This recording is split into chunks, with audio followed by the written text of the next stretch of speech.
Hello my dear students, welcome back to Industrial Relation Session 34. ഇന്നത്തെ സെഷനിൽ നമ്മൾ collective ബാർഗെയിനിങ്ങിൻ്റെ theories അല്ലെങ്കിൽ മോഡൽസിനെ കുറിച്ചാണ് ഡിസ്കസ് ചെയ്യുന്നത്. അപ്പോൾ നമ്മളുടെ ഈ കളക്റ്റീവ് ബാർഗെയിനിങ്ങിൻ്റെ തിയറീസ് ആൻഡ് മോഡൽസിൽ ആദ്യം വരുന്നത് ബാർഗെയിനിങ് റേഞ്ച് തിയറി എന്നുള്ള ഒരു തിയറിയാണ്. ഇത് ഒരു വളരെ പ്രഗത്ഭനായിട്ടുള്ള ഒരു പ്രൊഫസറാണ് A.C. Pigou. ഇദ്ദേഹമാണ് ഈ ഒരു തിയറി ഫോം ചെയ്തത്.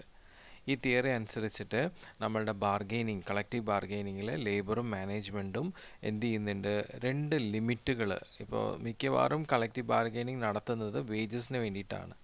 അപ്പോൾ അങ്ങനെയുള്ള വേജസിന് വേണ്ടി രണ്ട് ലിമിറ്റുകൾ ഫോം ചെയ്യുന്നുണ്ട്, ഒരു അപ്പർ ലിമിറ്റും ഒരു ലോവർ ലിമിറ്റും. എന്നിട്ട് അതിൻ്റെ ഉള്ളിലായിരിക്കും മിക്കവാറും സെറ്റിൽമെൻറ്റ് നടത്തുന്നത്. അതാണ് ഈ ബാർഗെയിനിങ് റേഞ്ച് തിയറിയിൽ പറയുന്നത്. ഓക്കെ, സോ ഈ ഒരു വേജ് റിലേറ്റഡ് ആയിട്ടുള്ള അപ്പർ ലിമിറ്റ് ഫോം ചെയ്യുന്നത് മിക്കവാറും ലേബേഴ്സിനെ റെപ്രസെൻ്റ് ചെയ്തിട്ടുള്ള ട്രേഡ് യൂണിയൻസും, അതുപോലെ തന്നെ ലോവർ ലിമിറ്റ് ഫോം ചെയ്യുന്നത് തീർച്ചയായിട്ടും നമ്മുടെ മാനേജ്മെൻറ്റും ആയിരിക്കും. അങ്ങനെ രണ്ട് വേജസിൻ്റെ ഈ പറയുന്ന ലിമിറ്റ് രണ്ട് എക്സ്ട്രീമിലായിരിക്കും ഉണ്ടാവുക. ഓക്കെ, എന്നിട്ട് ഈ ബാർഗെയിനിങ് സമയത്ത് നമ്മളുടെ യൂണിയനും മാനേജ്മെൻറ്റും തമ്മിൽ എന്ത് ചെയ്യുന്നുണ്ട്, സീരീസ് ഓഫ് പ്രൊപ്പോസൽസും കൗണ്ടർ പ്രൊപ്പോസൽസും നടത്തുന്നുണ്ടാവും. അതിലെങ്ങനെയാണെന്ന് വെച്ച് കഴിഞ്ഞാൽ നമ്മുടെ ട്രേഡ് യൂണിയൻസ് അപ്പർ ലിമിറ്റാണല്ലോ ഫോം ചെയ്തേക്കുന്നത് വേജസിൻ്റെ, അതിൽ നിന്ന് പതുക്കെ അവർ റെഡ്യൂസ് ചെയ്ത് താഴെ വരികയും, അതുപോലെ മാനേജ്മെൻറ്റ് ലോവർ ലിമിറ്റാണ് ഫോം ചെയ്തേക്കുന്നത്, അതിൽ നിന്ന് റേസ് ചെയ്ത് മുകളിലേക്ക് പോവുകയും ചെയ്യും. അങ്ങനെ രണ്ട് കൂട്ടരും തമ്മിൽ ഈ പറയുന്ന രീതിയിൽ പ്രൊപ്പോസൽസും കൗണ്ടർ പ്രൊപ്പോസൽസിൽ തമ്മിൽ വന്നുകൊണ്ടിരിക്കുമ്പോൾ അവരെന്ത് ചെയ്യും, അവസാനം ഒരു പോയിന്റിൽ എത്തുകയാണ് ചെയ്യുക. ആ പോയിന്റിൽ വെച്ചിട്ട് എന്ത് ചെയ്യുന്നു, അവർ നെഗോഷിയേറ്റ് ചെയ്ത് ആ ഒരു വേജ് കൺഫർമേഷൻ നടത്തുകയാണ് ചെയ്യുന്നത്. അങ്ങനെയാണ് ആ പോയിന്റിൽ വെച്ചിട്ടാണ് അവരെന്ത് ചെയ്യുന്നത്, അവരുടെ ബാർഗെയിനിങ് സെറ്റിൽ ചെയ്യുന്നത്. ഓക്കെ, സോ ആ ഒരു സെറ്റിൽമെൻറ്റ് പോയിൻ്റ് ശരിക്കും കുറച്ച് ഹൈ ലെവൽ ആവുന്നത് തീർച്ചയായിട്ടും അതിൻ്റെ ട്രേഡ് യൂണിയൻസിൻ്റെയും മാനേജ്മെൻറ്റിൻ്റെയും നെഗോഷിയേറ്ററിൻ്റെ സ്ട്രെങ്ത്തും സ്കിൽസിനെ ബേസ് ചെയ്തിട്ടാണ് ഉണ്ടാവുക. ഇതാണ് ബാർഗെയിനിങ് റേഞ്ച് തിയറി. നമ്മുടെ കളക്റ്റീവ് ബാർഗെയിനിങ്ങിൻ്റെ രണ്ടാമത്തെ തിയറി അല്ലെങ്കിൽ മോഡൽ എന്ന് പറയുന്നത് കെമ്പർലിയൻ മോഡലാണ്. ഈ ഒരു മോഡൽ ശരിക്കും ബാർഗെയിനിങ് പവറിനെ ബേസ് ചെയ്തിട്ടുള്ളൊരു മോഡലാണ്. അപ്പോൾ നമ്മളുടെ ട്രേഡ് യൂണിയൻസിനും അതുപോലെ തന്നെ നമ്മുടെ മാനേജ്മെൻറ്റിനും ബാർഗെയിനിങ് പവർ ഉണ്ട്. ഈ ഒരു ബാർഗെയിനിങ് പവർ വെച്ചിട്ടാണ് കളക്റ്റീവ് ബാർഗെയിനിങ്ങിൽ സെറ്റിൽമെൻറ്റ് നടക്കുന്നത്. അപ്പോൾ ഈ ഒരു ബാർഗെയിനിങ് പവർ എന്നുകൊണ്ട് മീൻ ചെയ്യുന്നത് എന്താണെന്ന് വെച്ച് കഴിഞ്ഞാൽ, ഒപ്പണൻസിനെ കൊണ്ട് നമ്മുടെ ഉദ്ദേശം എന്താണോ അത് അംഗീകരിപ്പിക്കുക. അതാണ് ബാർഗെയിനിങ് പവർ. അതായത് ഇപ്പം നമ്മുടെ ട്രേഡ് യൂണിയനിന് നല്ല ബാർഗെയിനിങ് പവർ ഉണ്ടെങ്കിൽ അവരെന്താണോ ഉദ്ദേശിക്കുന്നത് അത് മാനേജ്മെൻറ്റിനെ കൊണ്ട് അംഗീകരിപ്പിക്കുക. ഇനി മാനേജ്മെൻറ്റിനാണ് നല്ല ബാർഗെയിനിങ് പവർ എന്നുണ്ടെങ്കിൽ മാനേജ്മെൻറ്റ് ഉദ്ദേശിക്കുന്ന കാര്യങ്ങൾ ട്രേഡ് യൂണിയൻസിനെ കൊണ്ട് അംഗീകരിപ്പിക്കുക. അതാണ് ബാർഗെയിനിങ് പവർ.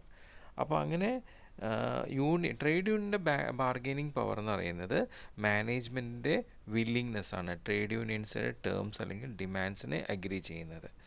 അതുപോലെ തന്നെ മാനേജ്മെൻറ്റിൻ്റെ ബാർഗെയിനിങ് പവർ എന്ന് പറയുന്നത് ട്രേഡ് യൂണിയൻസിനെ കൊണ്ട് മാനേജ്മെൻറ്റിൻ്റെ ടേംസ് ആൻഡ് ഡിമാൻഡ്സിനെ അംഗീകരിപ്പിക്കുക എന്നുള്ളതാണ്. ഓക്കെ, സോ ഈ ഒരു അംഗീകരിപ്പിക്കുന്ന കാര്യം ഈ പറയുന്ന ടേംസ് അല്ലെങ്കിൽ ഡിമാൻഡ്സ് അതിൻ്റെ അഗ്രി ചെയ്യുന്നതും ഡിസഗ്രി ചെയ്യുന്നതിൻ്റെയും കോസ്റ്റിനെ ബേസ് ചെയ്തിട്ടാണ്. അതിൽ താഴെ ഡയഗ്രമാറ്റിക്കായിട്ട് റെപ്രസെൻ്റ് ചെയ്യുന്നുണ്ട്.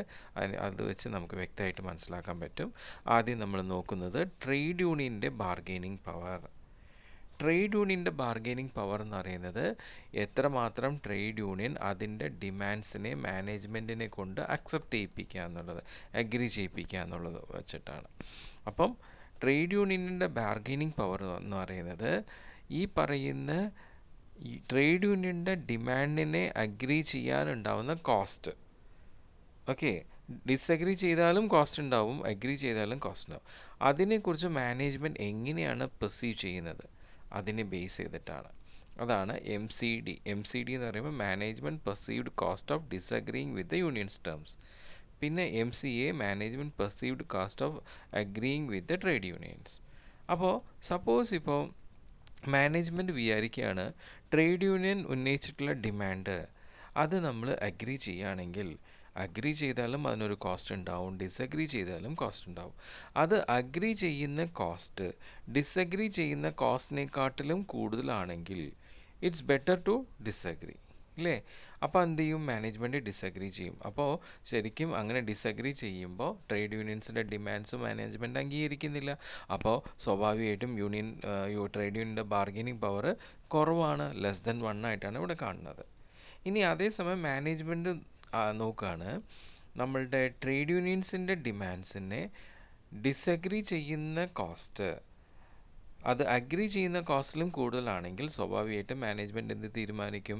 അഗ്രി ചെയ്യാമെന്ന് തീരുമാനിക്കും. അപ്പോൾ അങ്ങനെ അഗ്രി ചെയ്യുമ്പോൾ സ്വാഭാവികമായിട്ടും അവിടെ ട്രേഡ് യൂണിയൻ്റെ ബാർഗെയിനിങ് പവർ കൂടുതലാണ്, that is greater than 1. Okay, so അങ്ങനെയാണ് ട്രേഡ് യൂണിയൻ്റെ ബാർഗെയിനിങ് പവർ വരുന്നത്. ഇനി അതേപോലെ മാനേജ്മെൻറ്റിൻ്റെ bargaining power, management bargaining power എന്ന് പറയുന്നത് മാനേജ്മെൻറ്റിൻ്റെ ഡിമാൻഡിനെ ട്രേഡ് യൂണിയൻ അഗ്രി ചെയ്യുന്നതിനും ഡിസഗ്രി ചെയ്യുന്നതിനും ബേസ് ചെയ്തിട്ടാണ്. അപ്പോൾ അതിന് ട്രേഡ് യൂണിയനും എന്ത് ചെയ്യുന്നുണ്ട്? കോസ്റ്റ് വരുന്നുണ്ട്. അഗ്രി ചെയ്യാനുള്ള കോസ്റ്റും വരുന്നുണ്ട്, ഡിസഗ്രി ചെയ്യാനുള്ള കോസ്റ്റും വരുന്നുണ്ട്. സപ്പോസ് ഇപ്പോൾ മാനേജ്മെൻറ്റ് പറയുന്ന ഡിമാൻഡ് നമ്മളുടെ trade union agree or disagree ചെയ്യുന്നതിൻ്റെ കോസ്റ്റ് ട്രേഡ് യൂണിയൻ കമ്പയർ ചെയ്യുകയാണ്.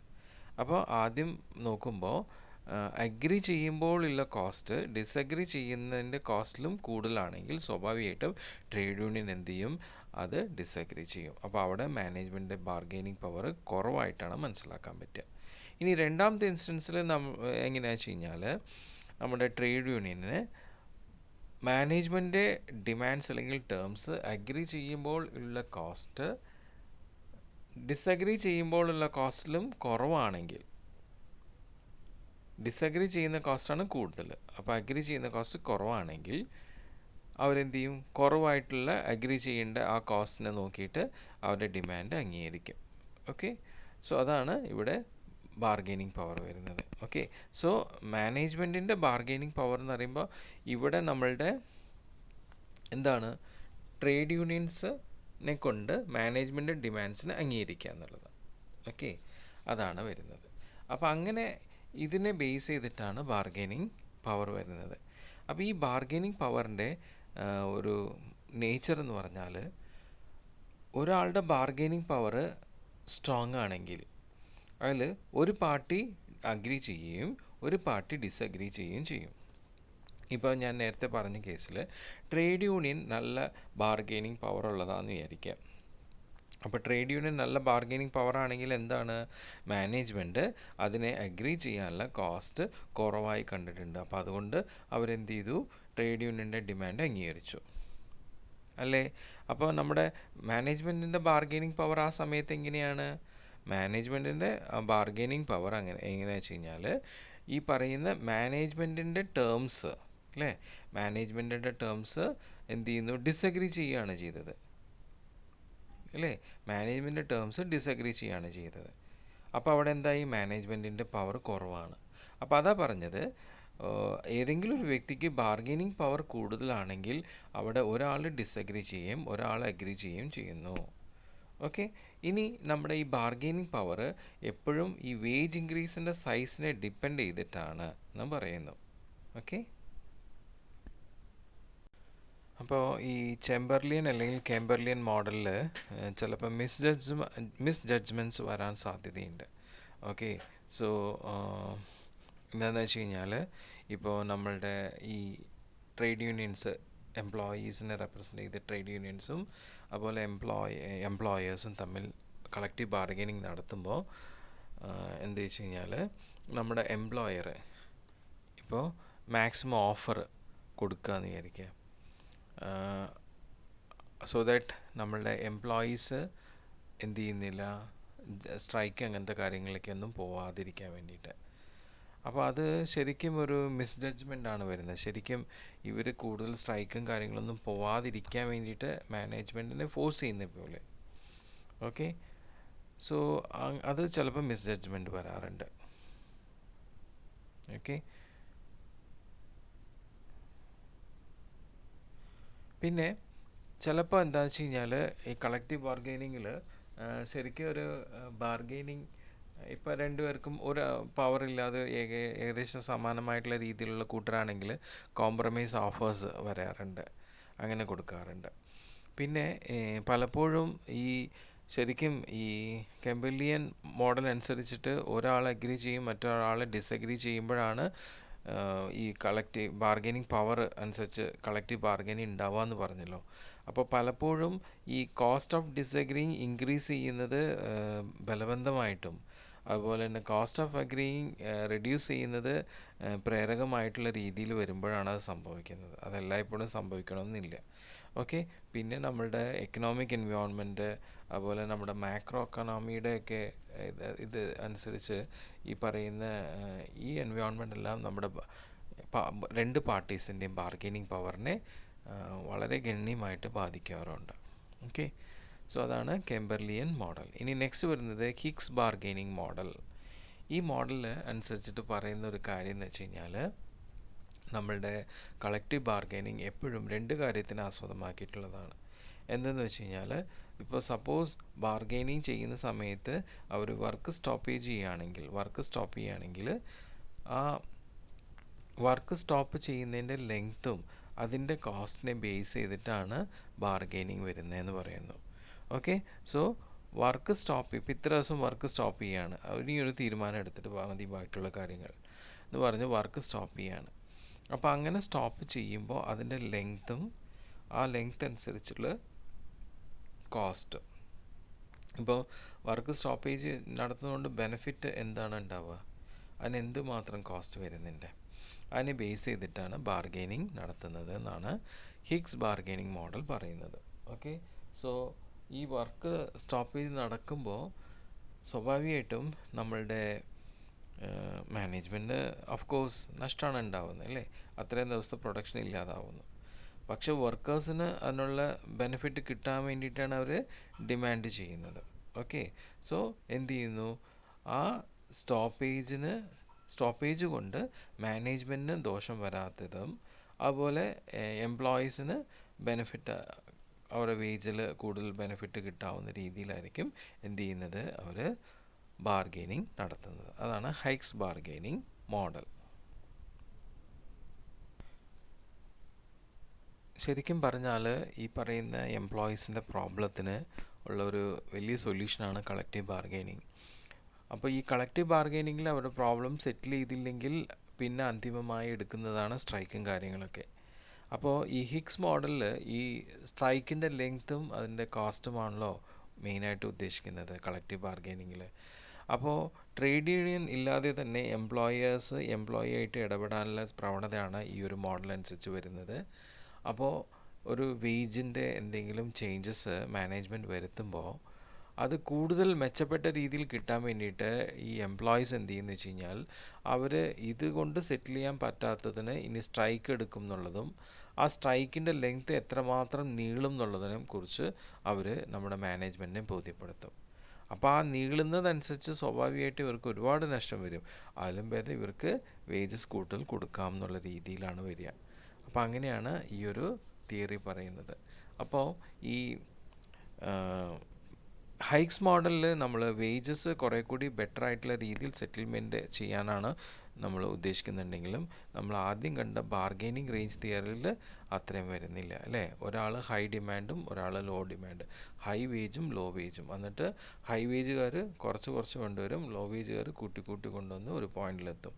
അങ്ങനെയാണ് ബാർഗൈനിങ് റേഞ്ച് തിയറിയിൽ വരുന്നത്. പക്ഷേ ഇവിടെ അങ്ങനെയല്ല, ഇത് അതിലും കുറച്ചുകൂടി മെച്ചപ്പെട്ട രീതിയിലാണ്. ഇനി ലാസ്റ്റ് ഒരു മോഡൽ വരുന്നതാണ് നെഗോഷിയേറ്റിംഗ് മോഡൽ. ഇത് വാൾട്ടൺ ആൻഡ് മെർക്കസി എന്ന് പറഞ്ഞിട്ടുള്ള രണ്ട് പേരാണ് ഈ ഒരു മോഡൽ പ്രൊപ്പോസ് ചെയ്തിട്ടുള്ളത്. 4 സിസ്റ്റംസാണ് ഇതിന് വേണ്ടിയിട്ട് അവർ പ്രൊപ്പോസ് ചെയ്തിട്ടുള്ളത്. ഓക്കെ. ഇത് 4 സിസ്റ്റവും നമ്മുടെ മാനേജ്മെൻറ്റും ട്രേഡ് യൂണിയൻസും തമ്മിലുള്ള ഇൻട്രാക്ഷനിലൂടെ ഫോം ചെയ്യുന്നതാണ്. ആദ്യം ഡിസ്ട്രിബ്യൂട്ടിംഗ് ബാർഗൈനിങ്. ഇതെങ്ങനെയാണെന്ന് വെച്ച് കഴിഞ്ഞാൽ മാനേജ്മെൻറ്റും ട്രേഡ് യൂണിയൻസും തമ്മിലുള്ള എന്തെങ്കിലും കോൺഫ്ലിക്ട്സ് റിസോൾവ് ചെയ്യാൻ വേണ്ടിയിട്ടുള്ള ബാർഗെയിനിങ് ആണ് ഡിസ്ട്രിബ്യൂട്ടീവ് ബാർഗെയിനിങ്. രണ്ടുപേർക്കും ഒരുപോലെ ഗുണം ചെയ്യുന്ന രീതിയിൽ. പിന്നെ ഇൻ്റഗ്രേറ്റീവ് ബാർഗെയിനിങ്, ഇത് രണ്ടുപേർക്കും കോംപ്ലിമെൻ്റ് ആവുന്ന രീതിയിലുള്ള ബാർഗെയിനിങ്. പിന്നെ ആറ്റിറ്റ്യൂഡൽ സ്ട്രക്ചറിങ് അതെന്ന് പറയുമ്പോൾ എന്ത് ചെയ്യുന്നു, ഈ പറയുന്ന രണ്ട് പാർട്ടീസിൻ്റെ ആറ്റിറ്റ്യൂഡ്സിനെ ഇൻഫ്ലുവൻസ് ചെയ്യുന്ന രീതിയിലുള്ള ബാർഗെയിനിങ്.